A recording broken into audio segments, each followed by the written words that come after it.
أعوذ بالله من الشيطان الرجيم. بسم الله الرحمن الرحيم.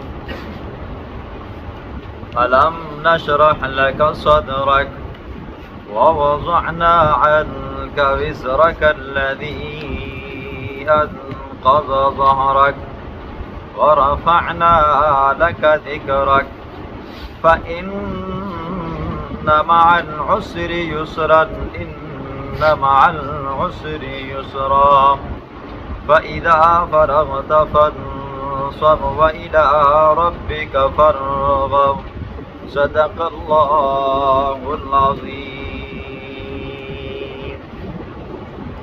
اس سورت کا نام سورت انشراح ہے. پہلی آیت میں موجود علم نشرح سے اس کا نام رکھا گیا ہے.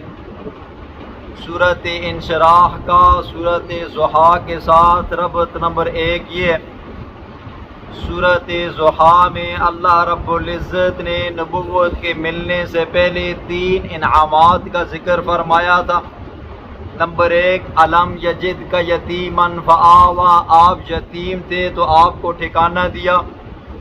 ووجدک ضالا فہدی، آپ شریعت سے بے خبر تھے تو آپ کی رہنمائی کی. نمبر 3 ووجدک عائلا فاغنی، آپ مفلس تھے تو آپ کو مالدار بنایا. اب اس صورت کے اندر نبوت کے ملنے کے بعد 3 انعامات کا ذکر ہوگا. پہلا انعام علم نشرح لک صدرک، میرا محبوب کیا ہم نے آپ کے سینے کو نہیں کھولا. دوسرا انعام ووضعنا عنک وزرک، ہم نے آپ کے اوپر سے بوجھ کو اتارا. تیسرا انعام ورفعنا لک ذکرک، ہم نے آپ کے ذکر کو بلند و بالا کیا. دوسرا ربط پہلی تحدیث نعمت کا ذکر تھا، یعنی قرآن کو بیان کر. اب اس صورت کے اندر اس کی کیفیت کا ذکر ہوگا کہ قرآن کو کیسے بیان کر. تیسرا ربط پہلی صورت کے اندر مشرکین کا اعتراض تھا، اس صورت کے اندر بھی مشرکین کا دوسرا اعتراض ہے. پہلی صورت کے اندر اعتراض کیا تھا؟ یہ اعتراض تھا کہ اس پیغمبر کے پاس پتہ نہیں انسان آتا تھا، شیطان آتا تھا، جن آتا تھا جو اب نہیں آتا. تو اللہ نے اس کا جواب دیا، تسلی دی. اب اس صورت کے اندر بھی ایک اعتراض ہوگا. اعتراض کیا ہے؟ مشرکین کہنے لگے کہ ہم تو مالدار ہیں، یہ پیغمبر اور اس کے ساتھی کیا ہیں جی غریب ہیں، لہذا عزت ہماری ہونی چاہیے، مالداروں کی ہونی چاہیے، غریب غرباء کی عزت نہیں ہونی چاہیے. تو اللہ نے اپنے محبوب کو تسلی دی، میرا محبوب یہ مال و دولت کوئی عزت والی چیز نہیں ہے. اس صورت کی خصوصیات میں سے 2 خصوصیات سنیں. ایک خصوصیت یہ لکھی جاتی ہے اگر کسی بندے کے دل کے اندر درد ہو یا دل کی تکلیف ہو یا گھٹن محسوس کرتا ہو تو اس صورت کو پڑھ کر اس کے سینے کے اوپر، اس کے دل کے اوپر دم کیا جائے تو اس سے دل کی دھڑکن برقرار ہو جائے گی، دل کی بیماری دور ہو جائے گی، یا دل کی جو گھٹن ہے وہ کیا ہوتی جائے گی، ختم ہو جائے گی. اور ایک خصوصیت یہ ہے کہ اگر کسی کے اندر پتھری ہو، مثانے کے اندر تکلیف ہو یا پتھری ہو تو اس صورت کو پڑھ کر پانی پر دم کرے، دم کرنے کے بعد اس پانی کو پیتا رہے تو اللہ رب العزت شفا عطا فرمائے گا. یہ 2 خصوصیات ہیں. علم نشرح لک صدرک، کیا ہم نے نہیں کھولا آپ کے واسطے صدرک، آپ کے سینے کو. اعتراض کیا تھا کہ ہم دولت مند ہیں، یہ پیغمبر غریب ہے، اس کے ساتھی غریب ہیں. تو اللہ نے جواب دیا، میرے محبوب مومنین کے اوپر تنگیاں آئیں گی، پریشانیاں آئیں گی، لیکن ان پریشانیوں کے بعد ان مع العسر یسرا، ہر تنگی کے بعد کیا آئے گی؟ آسانی آئے گی. لہٰذا آپ غمگین مت ہو جائیں. علم نشرح لک صدرک، کیا ہم نے نہیں کھولا آپ کے واسطے صدرک، آپ کا سینہ. حضرت حکیم الامت اشرف علی تھانوی رحمہ اللہ فرماتے ہیں صدرک، سینہ نہیں کھولا، مراد کیا ہے؟ ہم نے آپ کے سینے کے اندر علم و حکمت بھر دیا. علم تو اللہ نے عطا فرمایا نبوت کا، قرآن کا. حکمت اللہ نے آپ کے اندر بردباری کو بھرا جی. اگر آپ کو کوئی برا بلا کہتا تو پیغمبر علیہ الصلوۃ والسلام سہ جاتے تھے. آپ کو کوئی تکلیف پہنچاتا تو پیغمبر علیہ الصلوۃ والسلام سہ جاتے تھے. طائف کا مشہور واقعہ ہے جی. پیغمبر علیہ الصلوۃ والسلام طائف سے واپس آئے تو لہو لہان تھے. ساتھ میں حضرت زید رضی اللہ عنہ بھی تھے. اتنے لہو لہان تھے کہ راستے میں ایک جگہ کے اوپر آپ صلی اللہ علیہ وسلم نے چٹان کے اوپر اپنا سر رکھ کر تھوڑا سا آرام کیا. جبریل امین آ گئے. آج اس جگہ کے اوپر چھوٹی سی مسجد بنی ہوئی ہے جی, چھوٹی سی, تقریباً 15-16 آدمیوں کی جگہ ہے جی وہاں پر. اور وہ جگہ وہ کھجور وہ درخت بھی کیا ہے جی وہیں پر ہے جی, آج بھی موجود ہے. جبریل امین آئے, ایک فرشتہ لے کر آئے جی جس کی ڈپٹی پہاڑوں کے اوپر ہے. کہا یا رسول اللہ آپ حکم دیں, میں اپنے ساتھ یہ پہاڑوں کے فرشتوں کو لے کر آیا ہوں, ان 2 پہاڑوں کو میں ان لوگوں کے اوپر ملا دوں گا. یہ فرشتہ ملا دے گا اللہ کے حکم سے. اللہ کے پیغمبر نے فرمایا نہیں, ہو سکتا ہے یہ بدبخت ہیں, ان کی آنے والی جو نسلیں ہوں گی ان میں سے اللہ کسی کو ہدایت دے گا. لہٰذا آپ صلی اللہ علیہ وسلم نے ان کے لیے بددعا نہیں فرمائی. ٹھیک ہے, حلم یہ ہے. آپ صلی اللہ علیہ وسلم کے اوپر طرح طرح کے مظالم ڈھائے گئے لیکن پیغمبر علیہ الصلوۃ والسلام نے بددعا نہیں دی. لیکن ایک ٹائم آیا بددعا دی ہے جی. ٹھیک ہے, جب صحابہ کرام 70 صحابہ کرام کو بئر معونہ کے اوپر ذبح کیا گیا, شہید کیا گیا, اس وقت پھر اللہ کے پیغمبر نے 1 مہینہ صبح کی نماز کے اندر, جس کو قنوت نادہ کہتے ہیں, دل کھول کر بددعا دی. ٹھیک ہے, وَرَفَعْنَا لَكَ ذِكْرَكَ, ایک معنی آپ کے پاس لکھا ہوگا اور ایک معنی میں بھی کروں گا جی. وَرَفَعْنَا وَوَضَعْنَا عَنْكَ وِزْرَكَ, اور ہٹایا ہم نے آپ سے وزرک آپ کا بوجھ, الذی وہ بوجھ, انقض ظہرک جو توڑ رہا تھا آپ کی پیٹھ کو. یہ آپ کے پاس معنی ہوگا. ایک معنی ہمارے پردادا استاد نے کیا ہے جی, کمال کا معنی سنو. وَوَضَعْنَا عَنْكَ وِزْرَكَ, اور ہٹائے رکھا ہم نے آپ صلی اللہ علیہ وسلم سے آپ کا بوجھ, الذی وہ بوجھ, انقض ظہرک جو توڑ دیتا آپ کی پیٹھ کو. اب وزرک سے مراد کیا ہے جی؟ کفر اور شرک ہے. میرے محبوب ہم نے کفر اور شرک والا جو گناہ تھا, جو بوجھ تھا, ہم نے آپ کے قریب ہی نہیں آنے دیا جی. کتنا کمال کا ترجمہ ہے. ہم نے آپ کے قریب ہی نہیں آنے دیا, نہ بچپن میں, نہ جوانی میں, نہ نبوت کے بعد. ہم نے آپ سے وہ بوجھ ہی دور رکھا جی. ٹھیک ہے, اور دوسرا معنی جو مفسرین نے کیا وہ کہتے ہیں ہم نے آپ سے بوجھ کو ہٹا دیا. فرماتے ہیں اس سے مراد وہ بوجھ کہ جو آپ کو نبوت آپ کے اوپر وحی آتی تھی تو وحی کے اثرات کی وجہ سے آپ کو تکلیف ہوتی تھی. آتا ہے سردیوں کی راتیں ہوتی تھی, سردیوں کے دن ہوتے تھے, تو جب جبریل امین وحی لے کر آتے تو پیغمبر علیہ الصلوۃ والسلام کا چہرہ انور سرد ہو جاتا تھا. ٹھیک ہے, اور چہرہ پیشانی سے آپ صلی اللہ علیہ وسلم کا پسینہ ٹپکنے لگ جاتا تھا, اور ران کے اوپر اتنا زور آتا تھا, ایسا محسوس ہوتا تھا کہ ران ٹوٹ رہی ہے. ٹھیک ہے, میرے محبوب ہم نے آپ کے اوپر سے یہ جو وحی کا جو بوجھ تھا نا, سختی تھی, ہم نے اس کو دور کر دیا. ٹھیک ہے, ایک معنی مفسرین نے یہ بھی کیا ہے. تیسرا معنی کہ آپ صلی اللہ علیہ وسلم کو نبوت ملی, اللہ نے فرمایا میرا محبوب انذر عشیرتک الاقربین, اپنے قریبی رشتہ داروں کو ڈرا.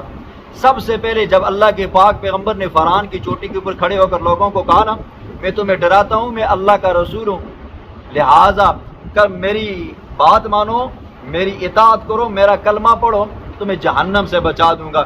ظالم بدبخت جو ابو لہب تھا نا, کہنے لگا پیغمبر علیہ الصلوۃ والسلام کو بددعا دی, کہا کہ اس وجہ سے تو نے ہمیں جمع کیا تھا.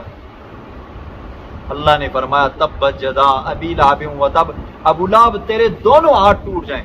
تو جب میرے محبوب کی طرف انگلی کا اشارہ کر کے کہتا نا کہ تو نے اس لیے جمع کیا, اللہ نے بطور وعید کے پوری ایک صورت نازل فرمائی, ابو لہب تیرے دونوں ہاتھ ٹوٹ جائیں جی. کس منہ سے کہتا ہے؟ ٹھیک ہے, 3 معنی کیے ہیں. وَرَفَعْنَا لَكَ ذِكْرَكَ, تیسرا انعام, وَرَفَعْنَا لَكَ ذِكْرَكَ, اور ہم نے بلند کیا ہے واسطے آپ کے ذکر کا, آپ کا ذکر. اب دیکھو پیغمبر علیہ الصلوۃ والسلام کا ذکر اللہ نے کہاں کہاں پہ بلند کیا. جب ہم کلمہ پڑھتے ہیں نا تو لا الہ الا اللہ, ساتھ میں کہتے ہیں محمد الرسول اللہ, اللہ کا نام ہے, ساتھ میں رسول اللہ کا نام ہے. اذان دیتے ہیں اشہد ان لا الہ الا اللہ, پھر اس کے بعد کہتے ہیں اشہد ان محمد الرسول اللہ, اللہ کا نام ہے, ساتھ میں محمد رسول اللہ کا نام ہے. تشہد میں اشہد ان لا الہ الا اللہ و اشہد ان محمد عبدہ و رسولہ, پہلے اللہ کا نام, پھر اس کے بعد کیا جی پیغمبر علیہ الصلوۃ والسلام. یعنی کہ اللہ نے اپنے نام کے ساتھ پیغمبر علیہ الصلوۃ والسلام کے نام کو کیا کر دیا جی؟ بلند کر دیا جی. ٹھیک، پیچھے ایک بات رہ گئی ہے جی، الم نشرح لک صدرک، کیا ہم نے نہیں کھولا آپ کے واسطے آپ کے سینے کو؟ پہلے آپ تفصیلاً سن چکے ہو جی، پھر سنیں. پیغمبر علیہ الصلوۃ والسلام کے سینہ مبارک کو کل 4 مرتبہ چاک کیا گیا جی. 4 مرتبہ آپ صلی اللہ علیہ وسلم کے سینہ اطہر کو چاک کیا گیا، آپریشن کیا گیا. پہلی مرتبہ جب آپ صلی اللہ علیہ وسلم کی عمر مبارک تقریباً 4 سال کی تھی، اپنی بہن رضائی بہن شیما کے ساتھ بکریاں چرانے کے لیے جا رہے تھے. جبریل امین اور حضرت میکائیل علیہ الصلوۃ والسلام آئے، پیغمبر علیہ الصلوۃ والسلام کو لٹایا جنگل کے اندر، آپ صلی اللہ علیہ وسلم کے سینے مبارک کو چاک کیا، اندر سے دل نکالا، دل کے اندر سے جو بچوں کی کھیل کود والے جو خیالات ہوتے ہیں ان کو نکالا. بھائی شیما نے دیکھا کہ میرے بھائی کو تو 2 بندوں نے لٹایا ہوا ہے جی، سینہ پھاڑا ہوا ہے جی. فوراً بھاگی اپنی ماں کے پاس گئی، بھائی حلیمہ سعدیہ کے پاس، کہا اماں جان 2 بندوں نے بھائی کو لٹایا اور ان کے سینے کو پھاڑ ڈالا، انہوں نے بھائی کو مار ڈالا. بھائی حلیمہ پہنچی، وہاں پر آ کر دیکھا تو نہ بندے تھے نہ کچھ، نہ کہاں تھے جی. ہاں سینے کے اوپر ہلکا سا نشان تھا، ہلکا سا نشان محسوس ہو رہا تھا. تو بھائی حلیمہ ڈر گئی کہیں پیچھے سے کوئی دشمن نہ آ گیا. ایک واقعہ یہ ہے، ایک واقعہ جب پیغمبر علیہ الصلوۃ والسلام جب جوانی کو پہنچے نا جی، اس وقت فرشتے آئے، آپ صلی اللہ علیہ وسلم کے سینہ مبارک کو چاک کیا، اندر سے جو جوانی کے طبی خیالات آتے ہیں جوانوں کو نا جی، وہ اندر سے نکالے گئے. تیسری مرتبہ پیغمبر علیہ الصلوۃ والسلام کا سینہ مبارک چاک کیا گیا جبل نور کے اوپر جی. ٹھیک ہے، جب غار حرا پہ بندہ جائے تو سامنے ایک اور پہاڑ آتا ہے جبل نور، وہاں پر پیغمبر علیہ الصلوۃ والسلام کے سینہ مبارک کو چاک کیا گیا. وہاں پر کیا کیا گیا جی؟ علم و حکمت کو بھرا گیا جی، حسد کو کینے کو اندر سے نکالا گیا جی. پھر چوتھی مرتبہ جب آپ صلی اللہ علیہ وسلم معراج میں جا رہے تھے تو اس سے پہلے حضور صلی اللہ علیہ وسلم ام ہانی کے گھر میں لیٹے ہوئے تھے. دائیں طرف حضرت حمزہ رضی اللہ عنہ تھے، بائیں طرف حضرت عقیل رضی اللہ عنہ تھے. جبریل امین آئے، ساتھ میں فرشتے تھے، 3 فرشتے تھے. پوچھا کہ ان میں سے کون ہے؟ فرمایا اوسطہم ہوا خیرہم، جو درمیان میں ہے وہ کیا جی بہتر ہے. پیغمبر علیہ الصلوۃ والسلام کو وہاں سے اٹھایا، گھر کی چھت پھٹی، وہاں سے لے کر گئے. حتیم ہے جی، بیت اللہ کے ساتھ میں ایک چھوٹی سی دیوار بنی ہوئی ہے، ٹھیک ہے، اس کے اندر لٹایا. آب زمزم سے آپ صلی اللہ علیہ وسلم کے سینہ مبارک کو دھویا. پھر اس کے بعد آپ صلی اللہ علیہ وسلم کا معراج کا سفر شروع ہوا. 4 مرتبہ پیغمبر علیہ الصلوۃ والسلام کا سینہ مبارک چاک ہوا. فَإِنَّ مَعَ الْعُسْرِ يُسْرًا، بے شک تنگی کے ساتھ آسانی ہے. ان مع العسر یسرا، بے شک تنگی کے ساتھ آسانی ہے. دوسرا معنی فإن مع العسر یسرا، بے شک موجودہ مشکلات کے اندر آپ ہو، اس کے بعد آنے والی آسانی ہے. دیکھو جی، بندہ پریشان ہوتا ہے نا جی، کبھی کبھی بندہ نا امید ہو جاتا ہے جی، مایوس ہو جاتا ہے. اور آپ نے قرآن مجید کی آیت سنی ہے، لا تقنطوا من رحمت اللہ، اللہ کی رحمت سے مایوس مت ہوا کرو. اللہ کی رحمت سے کافر مایوس ہوتا ہے، مومن مایوس نہیں ہوتا ہے. آج اگر آپ کے اوپر مشکل حالات آئے ہوں، کل آپ کے اوپر کیا آئیں گے جی؟ خوشحالی آئے گی. آج غربت ہے، کل کیا آئے گی جی؟ مالداری آئے گی. آج کیا تنگ دستی ہے، کل کیا آئے جی؟ مالداری آئے گی. آج اگر معیشت کمزور ہے، کل اللہ آپ کو مالدار بنائے گا جی. آج اگر آپ کو کوئی بیماری لگی ہوئی ہے، کل آپ کو اللہ صحت بھی دے گا جی. فرمایا ان مع العسر یسرا، ان مع العسر یسرا، بے شک تنگی کے ساتھ آسانی ہے، بے شک تنگی کے ساتھ آسانی ہے. تنگی ایک آتی ہے، اللہ 2 آسانیاں نازل فرماتا ہے، ایک اس کے اوپر صبر کرنے کا اور ایک انعام کا. فَإِذَا فَرَغْتَ فَانصَبْ، جب آپ فارغ ہو جائیں. فَإِذَا فَرَغْتَ، پس جب آپ فارغ ہوں مخلوق کو دعوت و تبلیغ دینے سے، تعلیم و تربیت سے، فانصب، پس آپ کھڑے ہو جائیں. جب آپ لوگوں کو دعوت و تبلیغ دیں، جب آپ لوگوں کو علم و حکمت کی باتیں سنائیں، جب وہاں سے فارغ ہو جائیں تو پھر آپ اکیلے کیا کیا کریں جی؟ اپنی نماز پڑھا کریں، اپنے رب کو یاد کیا کریں. اپنی نماز، اپنا روزہ، اپنی حج، اپنا زکوٰۃ یہ الگ سے کیا کریں جی. دعوت و تبلیغ تو حضور کی ڈپٹی تھی ہی تھی، لیکن ساتھ میں کیا جی؟ اب آپ نے میری عبادت کرنی ہے الگ سے. پیغمبر علیہ الصلوۃ والسلام کی پھر تہجد کی نماز، نوافل، آپ صلی اللہ علیہ وسلم کا، آپ کا جہاد، آپ کی زکوٰۃ، آپ کے حج. وَإِلَىٰ رَبِّكَ فَارْغَب، اور اپنے رب کی طرف فرغب دل لگا، وَإِلَىٰ رَبِّكَ، اور اپنے رب سے مانگ جو کچھ مانگ رہے ہیں، ٹھیک ہے، لوگوں کی دعوت و تبلیغ کر، پھر اس کے بعد کیا کر جی، کھڑے ہو کر نماز پڑھ اور اپنے رب سے مانگ، فرغب اپنے رب سے دل لگا، قرآن سے دل لگا جی۔